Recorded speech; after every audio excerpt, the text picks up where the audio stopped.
할렐루야, 주님의 이름으로 평안의 인사를 드립니다. 사순절 15일째 날 아침, 사사기 11장 1절에서 40절의 말씀을 통해 즉흥적인 말과 행동을 절제하라 라는 제목으로 말씀을 묵상하기를 소망합니다. 입다가 이를 보고 자기 옷을 찢으며 이르되, 어찌할꼬 내 딸이여, 너는 나를 참담하게 하는 자요, 너는 나를 괴롭게 하는 자 중 하나로다.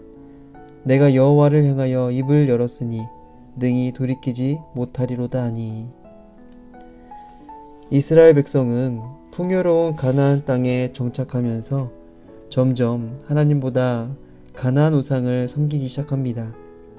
이에 하나님은 이스라엘 백성을 이방 민족의 지배에 놓이게 합니다. 특히 요단강 동쪽에 살던 백성은 암몬의 지배를 받게 되는데, 그들이 얼마나 악랄한지 이스라엘 백성이 저절로 회개하기 시작합니다. 그래서 하나님이 이때부터 이스라엘 백성을 구원할 사사, 즉 지도자를 세우기 위해 한 사람을 주목하십니다. 그가 바로 입다입니다.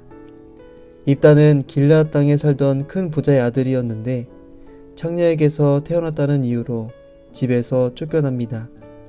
결국 오갈 데 없어진 입다는 도보로 가서 건달패를 조직해 이곳저곳을 약탈하며 살아갑니다.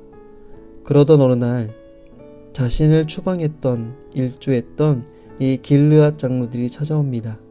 암몬과 전쟁을 치를 지휘관이 되어달라는 겁니다. 쫓아낼 때는 언제고 이제와 도와달라고 하니 입다는 그 제안을 이런지하에 거절합니다. 그러나 장로들은 입다에게 전쟁에서 이기면 통치자로 세워주겠다는 엄청난 제안을 합니다. 잠시 고민하던 입다는 결국 그 제안을 받아들였고 지휘관의 신분으로 길르앗으로 돌아갑니다. 자신의 아픈 과거 상처에 얽매여 있기보다는 현재 자신이 해야 할 일에 집중한 결과였지요. 이렇게 전쟁의 총지휘관이 되어 길르앗에 돌아온 입다는 먼저 암몬의 왕에게 사절단을 보내어 자진해서 물러나라고 권합니다. 그러나 암몬 왕은 코웃음치며 거절했고 입다는 전쟁을 준비합니다. 자신과 길르앗의 운명이 걸려있기에 꼭 이겨야 했지요. 그래서인지 입다는 전쟁에 앞서서 하나님께 서원합니다. 하나님, 저를 이 전쟁에서 이기게 하시고 무사히 돌아오게 하시면 저희 집에서 제일 먼저 저를 맞으러 나오는 그것을 번제물로 바치겠습니다. 얼핏 보면 믿음 좋은 것처럼 보입니다. 하지만 깊이 생각해보면 강렬한 제안 이면에 반드시 이겨야 하는데 라는 불안이 있었습니다. 비장한 서원을 한 입다는 전쟁에 나갔고 완벽하게 이깁니다. 물론 여호와께서 그들을 입다 손에 넘겨주셔서 된 것이지요. 승리를 거두고 의기양양하게 돌아온 입다. 그런데 잠시 후 입다는 엄청난 절망에 빠집니다. 입다가 미스바에 있는 자기 집에 이를 때에 보라, 그의 딸이 소고를 잡고 춤추며 나와 영접하니 이는 그의 무남동료라.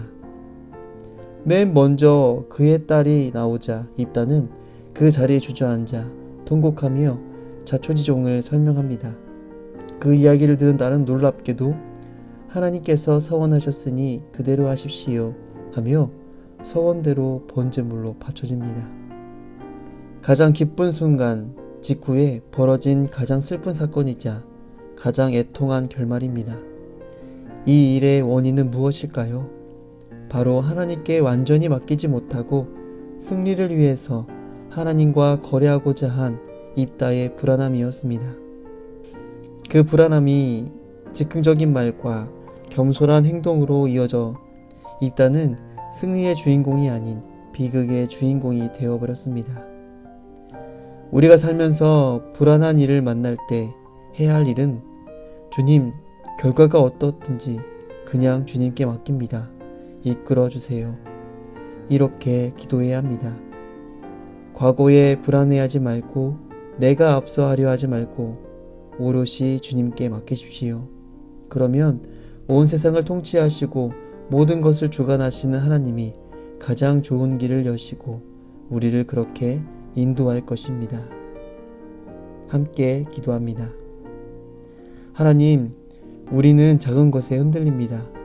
무심코 뱉은 말과 행동으로 인해 후회하는 일도 수없이 많습니다.